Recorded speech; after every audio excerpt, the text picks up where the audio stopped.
जिसुवराई सन्चै हुनुहुन्छ? पिता अनि पुत्र अनि पवित्र आत्माका नाममा आमेन।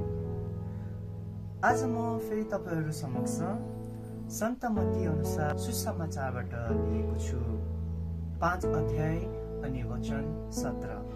अनि वचन 17ले यसो भन्दछ, विधान तथा प्रवक्ताहरूका कुरा रद्द गर्न म आएको हुँ भनी नसम्झ, म त रद्द गर्न होइन पूरा गर्न पो आएको हुँ।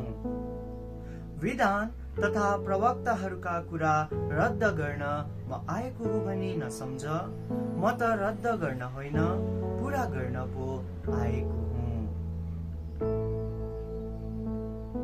प्रभुको सुसमाचार। मेरा प्यारा साथीहरू हो, मलाई पुरा विश्वास छ कि तपाईहरूले परमेश्वरमा साह्रै विश्वास गर्नुहुन्छ। अनि म यो पनि विश्वास गर्दछु कि परमेश्वरले हरदम तपाईलाई आशिष अनि कृपा वर्षाइरहनु भएको छ। यसर्थ आउनुहोस् हामी सबै मिली परमेश्वरको महिमा प्रशंसा गाउँ र साथै धन्यवाद पनि दिउँ। महिमा होस् येशू, प्रशंसा होस् येशू, धन्यवाद होस् येशू। आमेन। पिता अनि पुत्र अनि पवित्र आत्माको नाममा